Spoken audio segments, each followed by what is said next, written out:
What happens when hype meets reality head-on, and reality hits back harder than anyone expected? In a world where talent is supposed to open every door, sometimes it's your own last name that slams them shut. Fans dream of fairy tales, young stars drive luxury cars, and scouts scribble notes with dollar signs in their eyes.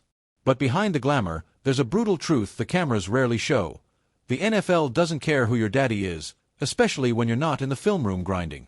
And for one rising star, the wake-up call wasn't whispered, it was broadcasted live to the entire sports world. Just over a week ago, Shedeur Sanders was expected to be shaking the commissioner's hand under the spotlight of the first round. Instead, he was waiting, and waiting, until pick number 144, deep into the fifth round, where the Cleveland Browns finally called his name. It wasn't just a fall, it was a free fall from the lofty projections that had him as a top 5 contender.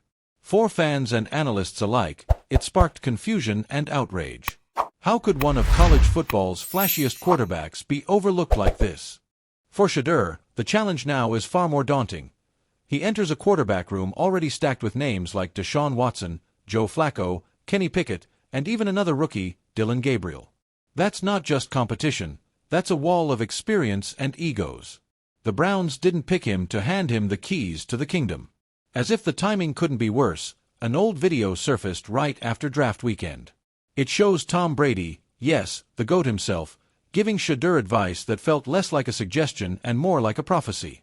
When Sanders flexed about driving a Rolls-Royce in college, Brady didn't flinch.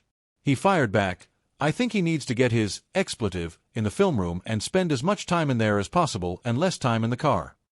It was a brutal dose of veteran wisdom, ironic, considering what had just happened in the draft. Do you believe he can rise above the drama and prove the doubters wrong in Cleveland?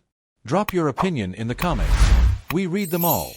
And hey, if you love deep takes like this that go beyond the surface, hit that subscribe button and ring the bell.